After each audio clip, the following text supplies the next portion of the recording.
Hello friends, இன்றைக்கி நம்ம cook with குட்டியில் நாட்டுக்கோழியில் தவா ஃப்ரை தாங்க பார்க்க போகிறோங்க.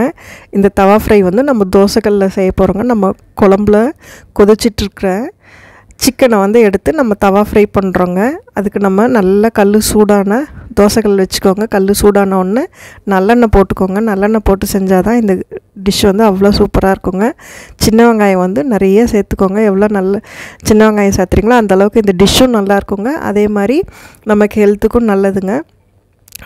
இந்த வெங்காயம் வந்து கொஞ்சம் ஒரு 20% வந்து குக் ஆனோடனே இதுக்கு மேலே வந்து உப்பு தக்காளியும் போட்டுக்கிறோங்க. தக்காளி வந்து ஒரே ஒரு தக்காளி வந்து பொடியாக கட் பண்ணி போட்டிருக்கேங்க. கொஞ்சம் கொத்தமல்லியோட தண்டு வந்து பொடியாக கட் பண்ணி அதுவும் சேர்த்துருக்கேங்க. இப்போ இதை நம்ம மூடி வச்சிட்டோம்னா இந்த தக்காளி வந்து சீக்கிரம் வெந்துருங்க. இப்போ இதுவும் ஒரு 20% வந்து நல்லா குக் ஆன உடனே பக்கத்துலேயே நம்ம குழம்புல கொதிச்சிட்ருக்க நாட்டுக்கோழியை வந்து இது கூட வந்து அது நான் ஒரு விசில் விட்டு வேக வச்சு வச்சுருக்கேங்க குக்கரில். குழம்புல இருக்க கறியை தான் எடுத்து இதில் நம்ம சேர்த்துக்கிறோங்க. இது மாதிரி தான் வந்து நம்ம கொங்குல இருக்கவங்க எல்லாருமே செய்வாங்க. சிக்கன் பிரட்டல் நான் அது வந்து அவங்க வடசட்டியில் செய்வாங்க, நம்ம வந்து கடாயில் செய்வாங்க. நம்ம வந்துங்க இந்த தோசைகளில் செய்கிறப்போ நம்ம ரெஸ்டாரண்ட்லாம் கிடைக்கும் இல்லைங்களா, இந்த தபா மாதிரி இருக்க ரெஸ்டாரண்ட்டில் அதெல்லாம் கிடைக்கும் இல்லைங்களா, அந்த மாதிரி சூப்பராக இருக்குங்க. இது மாதிரி நீங்கள் ஒரு தடவை ட்ரை பண்ணி பாருங்கள். இந்த தக்காளி வெங்காயத்தோடையே வந்து இந்த சிக்கன் வந்து நல்லா அப்படியே குக் ஆகிடுங்க, ஒன்றோட ஒன்று பாண்ட் ஆகிடும்.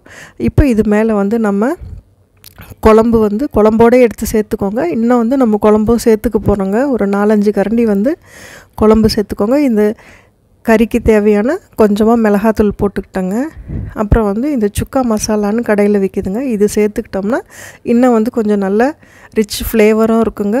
அதே மாதிரி ஒரு மசால் வந்து கோட்டிங்கும் சூப்பராக இருக்குங்க. இது நல்ல வாசனையாக இருக்குது. இது வந்து ஆப்ஷனல் தான்.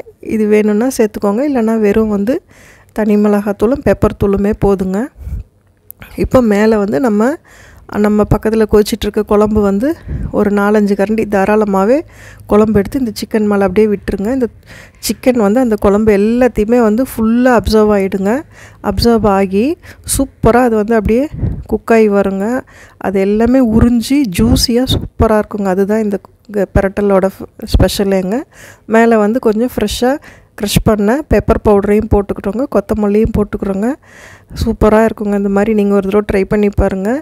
கடைங்கள்லாம் கிடைக்கும் இல்லைங்களா, அதே மாதிரி இருக்குங்க. அவ்வளோ சூப்பராக இருக்குங்க. இது சாப்பாட்டு கூடயும் வச்சுக்கலாம், இட்லி தோசை கூட சும்மா சைட் டிஷ்ஷாக சாப்பிட்றதுக்கு அவ்வளோ நல்லாயிருக்குங்க. ரசம் சாதத்துக்கு அவ்வளோ டேஸ்ட்டாக இருக்குங்க. மேலே வந்து ஒரு சின்ன குழிக்கரண்டி அளவு நல்லெண்ணெய் வந்து அப்படியே விட்டுட்டு மூடிட்டோம்னா நம்மளோட சிக்கன் வந்து ரெடி ஆகிடுச்சுங்க.